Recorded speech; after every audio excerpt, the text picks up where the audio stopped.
Obviously we all remember like when we first learned that we were pregnant, seeing that positive result. And from there, I knew I needed to have a plan. Mom is like the go-to. When you hear mom, they're the backbone, right, of the family. So they already have that pressure. And then you got to work on top of it. Hello, hello. This is Samantha, and I am here on another episode of Moms with Benefits. And today I am so excited to chat with Brianna. Brianna is a mom of a 16-month-old. She has been married for 7 years, but her and her husband are actually middle school sweethearts, I just learned, and I'm just obsessed with that. And so, welcome, Brianna. Thank you. Thank you so much for having me. I'm so excited. Awesome. So let's dive right in. So you have a 16-month-old, which means that you're really a year and 4 months postpartum. So I feel like your experience was like not so long ago, but might feel like it was kind of a long time ago. So can we go back and share with me, did you take a leave? How long did you take? And at what point were you like, I kind of want to get back to work? Yeah, absolutely. So, I still remember, obviously, we all remember, like when we first learned that we were pregnant, seeing that positive result. And from there, I knew I needed to have a plan. I needed to have, I needed to have a plan going forward. So luckily, I did take a maternity leave. So my daughter, Viviana, she was born in July of 2022. And so, being a school principal, I had, a little bit of a easier summer time. Those summer months, we have, just administrative work to do. So, I had some flexibility. I ended up really working all throughout June, my last month of pregnancy. And then when I had her in July, I put in for my 3 months. So, I took all of July, all of August, all of September, and then I went back to work middle of October. So I feel like having her in the summertime in my current occupation really worked out. And yeah, so spending all of that time home with her was really amazing. I will always cherish those times. I took as many pictures and videos as I could. And then having to go back to work middle of October was, it's kind of indescribable for me, at least.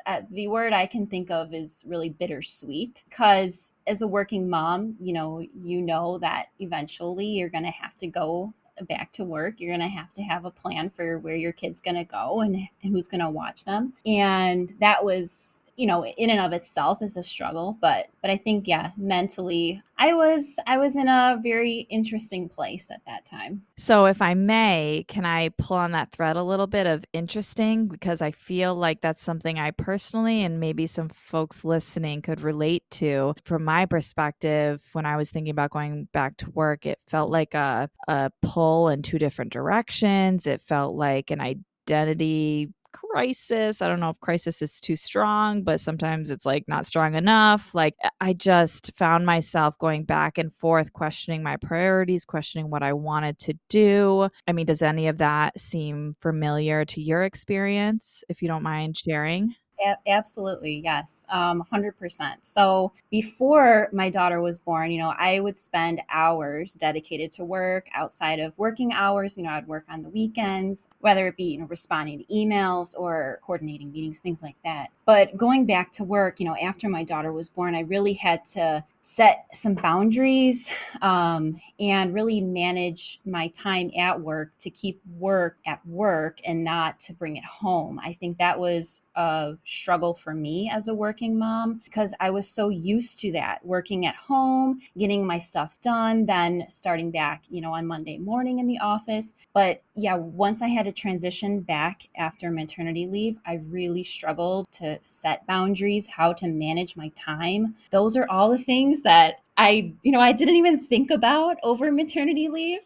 I was like, no, I'll be fine. I can just go back and pick up where I left off. But then it's a whole other ball game when you got to go home, and then your nighttime routine starts with your baby. And yeah, that was like I said, interesting, bittersweet time. But what really helped me, I think, is my family. 100 million%. I couldn't have done it without my husband. At the time, he was working from home. He just started a new position, and he was working remotely, so he was able to watch Viviana, for the first, I would say, 10 months. After that, then he was staying home, watching her and working simultaneously. So, and then after that, we transitioned to having to find some real care for her because he just couldn't manage it anymore. You know how it is. Once they get a certain age, then they need that one-on-one. And yeah, so then my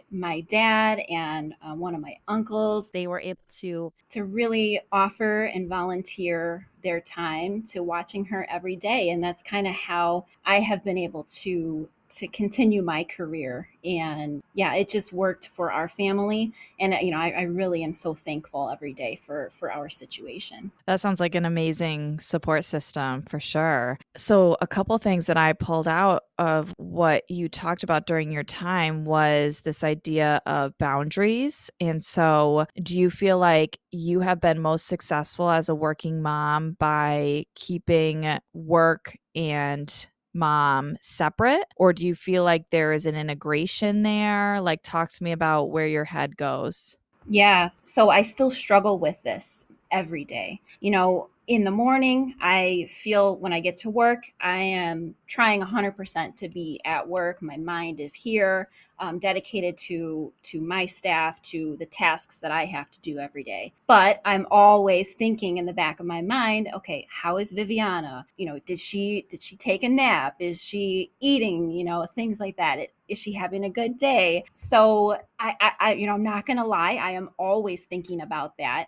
I try to have trust in the caretakers who's watching her, and I feel like since it's family, I am really able to have that trust and to not have to quote unquote worry about her. But still, I think I still struggle with that, having that balance of really dedicating myself to work every single day when I'm at work. But I think, yeah, it comes down to just prioritizing. So, for example, every Monday when I get to work, I just spend about 30 minutes just mapping out my week, what I'm going to do every day at work. What are my goals by the end of the week? What do I have to accomplish? So I know exactly, what I got to do this week. And when I'm at work, I think that's really helped me a lot transition. And then when I go home, I know that by the end of this week at work, I got to get these things done. So I really need to focus at work. It kind of does get a little like a lot of pressure. I feel like I put pressure on myself. So that's like another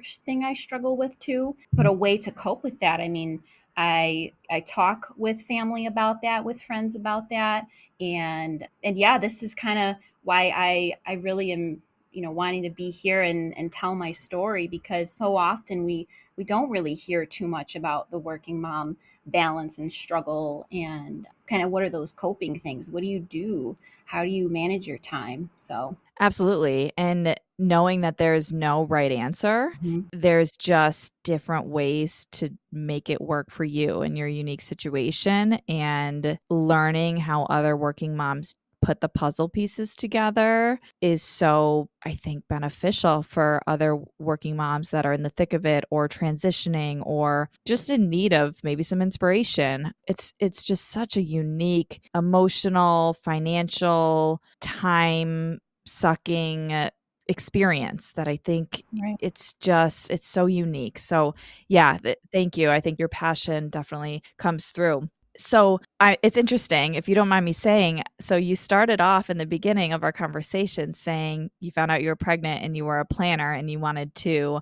plan your leave and plan everything, right? And then I hear you say, okay, what works for you? It's planning your week out. And so it almost feels like what makes you successful as a working mom is leaning into your strengths, and one of your strengths would be planning. Yeah. Do you think that's a fair assessment? Oh yeah, definitely. Yep. Okay, cool. So maybe that's a takeaway of if you're doesn't necessarily mean that planning is the recommendation. It's what is your strength and lean into that strength. And that should help you figure out, the compass of how you're going to make this working mom life work, maybe. Yeah, no, absolutely. So, Brianna, are there other struggles that you feel you have as a working mom? Yeah, I mean, I think as a working mom, I still struggle with a couple of things, many things, but primarily just not being there 100% of the time, seeing the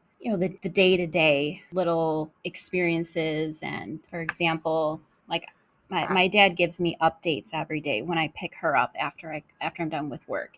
So he'll give me an update of like, what went well today, what did she not, how many, ounces did she drink today, did she finish her lunch, like stuff like that. And for example, like he'll work out or he'll exercise every day, and Viviana will be there with him, hanging out, playing, on the floor and stuff, and watching him.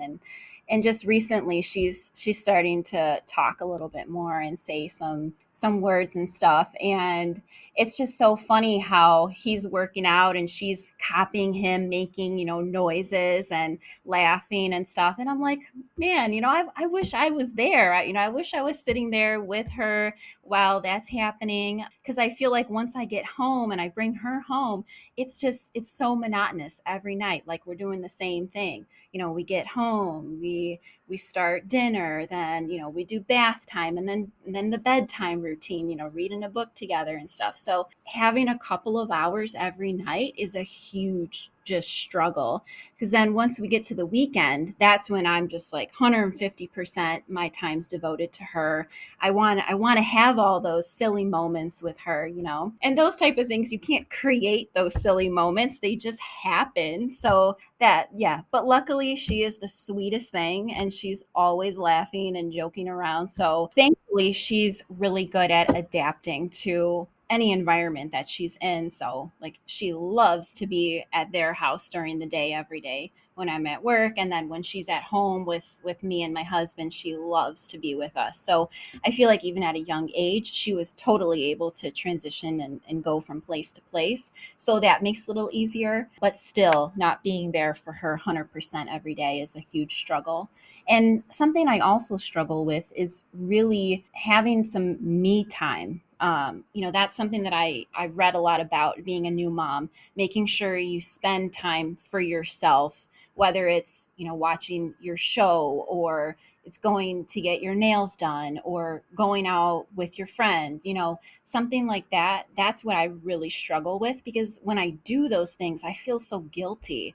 I feel like I'm already working every single day, all day. And then when I get home, I try to navigate like, should I just have her be with my husband so I can watch my show before bed, or should I just put her to bed and then I need to just, because sometimes I put her to bed and I'm exhausted. I just want to go to bed myself, So then fitting in that me time, I really feel like is a struggle. So, but it does get better for sure. And again, for me, it came down to planning. Every Sunday, for example, I will have my husband watch her, and then I will do something for myself, like get my nails done, go shopping, just get out of the house, do something. And thankfully it really works for our family to be able to do that, because I think mentally moms need that time. Yeah, it feels like the me time is so connected to the mental health aspect of being a working mom. And so there's like this battle in our heads of it kind of gets bucketed to like, are we doing enough? But it's kind of like a am I spending enough time with work or my kids or my spouse? And it feels like we can just beat ourselves up because it's like we're not doing enough when in reality we are. Like we are, and we just need to tell ourselves that we are and tell other moms that they're doing enough and that we know we love our kids dearly and you're going to get through it. Yeah, yeah, absolutely. I mean, working moms truly are superheroes, like, and that's also something that I truly believe. Like all moms, they work so hard. Mom is like the go-to when you hear mom.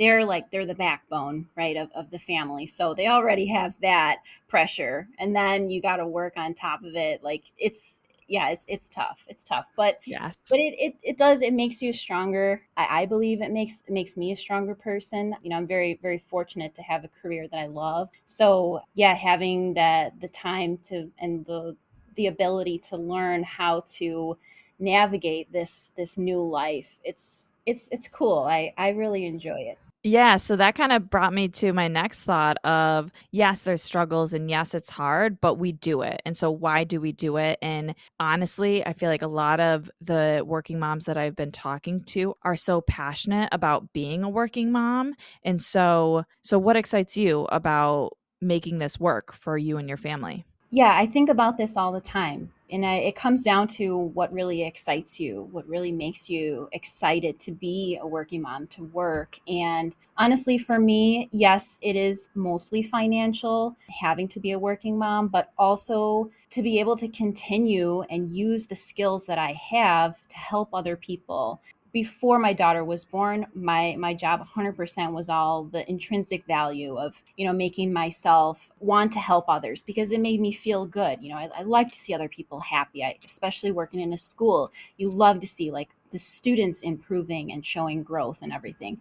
So for me, I would say other than financial, it is that intrinsic value of helping other people, and really being around other people. I love the social aspect of it, being able to utilize my leadership skills, my management skills. So yeah, all of those things make it exciting for me. And also, I say this as being an educator, being a lifelong learner, not only just with students or with staff, but also in life. I mean, there's becoming a first time mom, you think, okay, I'll read the books, I'll read the online, I'll join all of the Facebook groups and learn everything I can. But then once you have your baby, it's a whole other scenario. It's like I said before, it's a whole other ball game. That's real, and you can try everyone else's things that they do, but it really comes down to what works for your baby and for you. I mean, my daughter didn't start sleeping through the night until she was like 12, 13 months old. And all of my other friends that had babies, they're like, or anyone that I read online, they're like, oh, my child started sleeping at 3 months, 4 months. And I'm like, okay, I'm over here working all year, coming back after maternity leave in October, having to work all year and still waking up with her 2 times a night. So that was a struggle. Yeah. My body having to adjust to waking up, and it does. Your body does incredible things. But yeah, I think it comes down to everyone's unique, and everyone has different things that makes them excited. So Yeah. And a follow-up question before we dive into the finances portion of our conversation. Do you feel like your approach to work has changed at all since becoming a mom? So, yes and no. So, my approach to work, basically, no, because I'm still there for my staff 100%. I'm there for them, whatever they need. But yes, because I do have those boundaries now where I feel like, they were so used to like maybe emailing me at night and then I would respond to them right away. But now, as being a working mom, and everyone knows it, that things kind of change when your family changes. You have children now at home, and you can't do everything you used to do. So I think having to adjust is something that takes time. That's why I feel like now my daughter's 16 months. Now I feel like I'm really in the groove. I got a routine down. We found what works for us. May have taken us a little longer than some others, but I feel like now, as long as you get there, you try a bunch of different things, and you finally, get into a routine, then you're golden. Yeah, as someone who, has an 8-month-old at home, I find that very encouraging that, in maybe another 8 months, if I can do my math right, I will, be in the groove of things. I hope it's a lot sooner for you. Me too. But you know what? It's a journey, right? It's about the journey, not the destination. We have to tell ourselves. Yeah. So let's switch gears and dive into your finances. Mhm. So you and your husband, you make decisions together financially, and you've expressed already that being a working mom, part of that decision to do that is a financial one. So talk to me about, how do you make decisions? How do you split the money up? How do you approach this whole world that is so directly related to obviously working, but it affects your motherhood too, and all the decisions and the mental load, like everything's related here. So tell me how and what works for you and your husband. Yeah. So for sure. So my husband, he is a very easygoing guy. From the start, like we've been together for 20 years. So I would think he knows me by now as being a control freak. I always have to plan everything out, and he goes with it, and he has gone with it, and he agrees with me typically most of the time, but he's also a really really good decision maker. I mean, when we want to discuss things, we want to talk things out, that's really a strength that we have together. And when it comes down to finances, we do have those conversations, have to have those conversations. I mean, me going back to work was something that we discussed. We said, we know that I have to go back to work for financially, because the way we want to live and the things we want to do, that's just how it works for our family, right? So, from a financial perspective, that was important for us. Also, we want to make sure that we are ready financially for maybe the next baby in the future. And that's so important to us.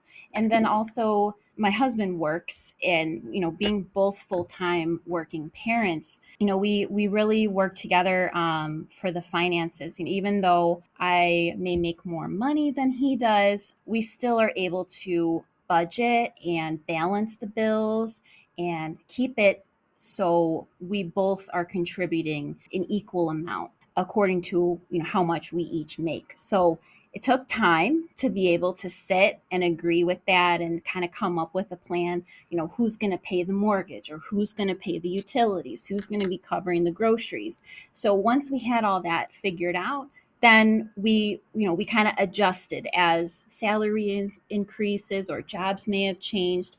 We kind of went, and we always talked about like who's going to cover what bills. And from making financial decisions, most definitely we both talk about it, but in the end, we make sure that we agree with everything. And it's kind of nice. I will share with you that for us, it works. We do have separate bank accounts. And this is something that I haven't heard, in at least around me and friends and family that have done it. We did have some family that told us, like, that's not a good idea, you shouldn't do that, blah blah blah.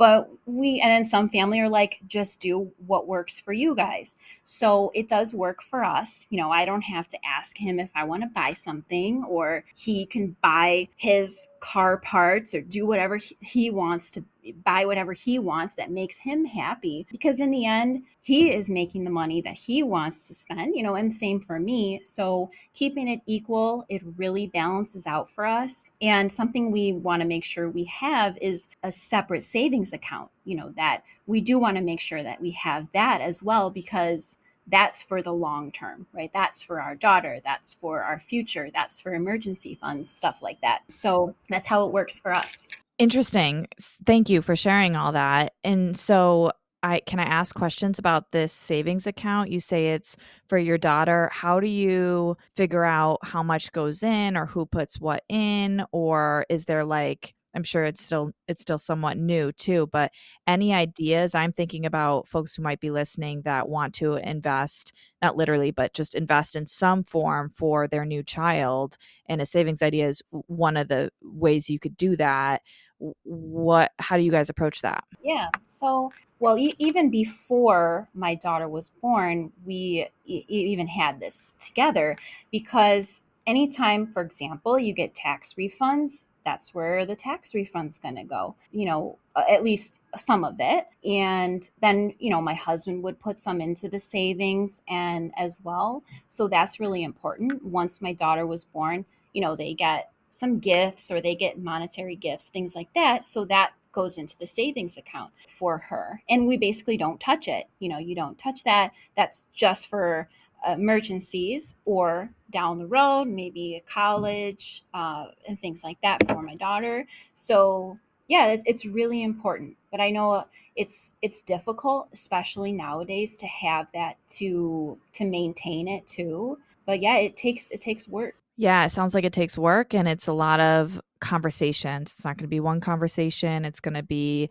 also always evolving too as your needs change, as perhaps another kid is introduced to the scenario. Do you feel that you and your husband need to discuss the financial impact of bringing another child into the family? Like, is that directly correlated now in a way that finances in a child may not have been for your first pregnancy? Yeah, I mean, even for our daughter before she was born, we wanted to make sure that financially we could afford to have a baby because we want to live our life. We love going out. We like going out to dinner. We like, going on trips and be able to buy what we want to buy. So we wanted to make sure we were financially stable and ready to have a baby. And then going forward, maybe in the future for our second baby, same thing. We want to make sure that we will be financially able to do that. And yeah, because medical costs we know are very expensive. It's not cheap to have a baby if you go through the hospital route, right?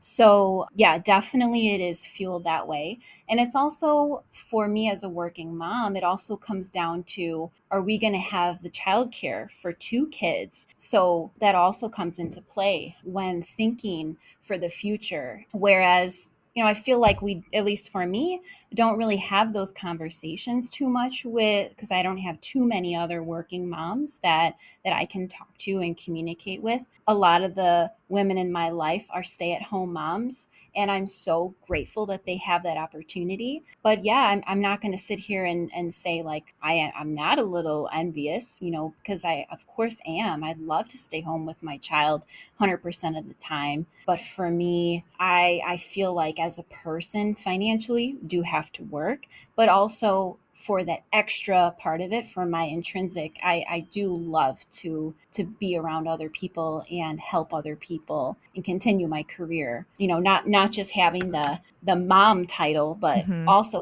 that working mom title is really important to me. Yeah, it's interesting. I don't know if this is right for you, but it feels like I feel a pressure from society that says I should want to spend 100% of my time with my baby at home, and the stay at home mom is the ideal. And to be clear, there is nothing wrong with either choice to stay at home to work. I am supportive of both. I just want to have the choice to be able to know what is in the best interest of my mental health, my financial health, and my family's financial health. So I think for a lot of moms out there, it's encouraging to say, you don't need to feel like you have to stay home all the time. And that is not something that is expected of you to feel, to want to do. Like, you are allowed to choose, and that should be supported, is my opinion, at least. So I just want to piggyback on that because I do, that's another one of my struggles. Whew, there's a lot of struggles. But that's also another struggle that come to mind is comparison. I mean, we're all on social media. The most, majority of us are. We have Instagram, Facebook, TikTok, whatever. And you see all of these stay-at-home moms and you are just sitting there like, of course, I learned so many amazing ideas from them, whether it's like lunch ideas, snack ideas, or whatever it is. But then you're sitting there like comparing yourself. Oh, maybe I'm not doing enough. They're 100% with their baby all day or their children all day. And then, maybe we feel like we have to compare ourselves. So when I'm out there, on social media, I try to look up working moms, just kind of see like, well, what are they doing? How are they coping with it, and what works for them? What do they enjoy doing? So it's really interesting dynamic. Yeah, that is very interesting. We are living in a world where there's comparison opportunities all the time. And so, do you have any strategies that helps you kind of not fall into that trap? I heard the first one of being proactive of who you surround yourself with virtually so are there any other strategies that you have to not fall into that trap? So I definitely limit the screen time that I have, that I do on social media, because I find myself just scrolling and looking through, because with the algorithm, right, they just show you, if you're watching a video, then you're going to see something similar at some point. Especially, I think that's how TikTok may work or something. But I notice, like, when I'm watching some videos about moms and their kids, that the next one is another stay-at-home mom. So I'm like, all right, maybe I have to unfollow certain ones, or maybe I have to just limit the time that I have on social media. So that is a way that I cope with it. And I also try to do, before I go to bed, like some time where I have no social media, that I just spend some time like thinking what I'm grateful for, like some gratitude things, whether I write it in the notes of my phone, what I was grateful for that day, what worked for me that day, even little things. Like, for example, if I put her to sleep right at her bedtime, 7:30, she didn't wasn't fussy, she just went right to bed. That's a huge win in my book for that day. So I'd be grateful for that. So I kind of just spend that time reflecting, and I feel like that's a really good strategy that I use to really help me not sit there and just compare myself to others. Yeah, I think that's a great one. I'm a big, big fan of gratitude in general and the effect it can have in training yourself to be grateful. I am not going to sit here and say it's the magic bullet to all of our problems, but I have personally found that that has been helpful for me as well. So, thank you so much, Brianna. We have covered so much. I am so grateful for your story and you sharing your perspective and your journey these last 16 months. So, to end out today, I want to play the little game that we like to play. And so, what I'm going to do is I'm going to say a word, and I would like you to give me the emotional reaction or emotion that you first think of after I say that word. Okay. Now, there are no right answers, there are no wrong answers, there are just answers, and emotions come and go. So, no judgment needs to be tied to these. So, I will start off with the first word being kids, Sweet. pregnancy, For me, I'm going to say smooth. mental load, Okay, hold on. I got to think about this one. This one's tough. All right, I'm going to say tough. finances, Important. benefits, or insurance. I'll say important also. And the last one, the future. Exciting. Awesome. All right. Well, thank you so much, Brianna, for joining us. Thank you so much for having me. Moms with Benefits is on a mission to empower moms for the financial impact of motherhood. If you're a mom willing and even excited about sharing your journey and challenges with other moms, we'd love to have you apply to be a guest on our podcast. Go ahead and follow us on Instagram at momswithbenefits.org, and our application is linked right in our bio. P.S. We see you, Mama. You're working hard today, and you are doing great.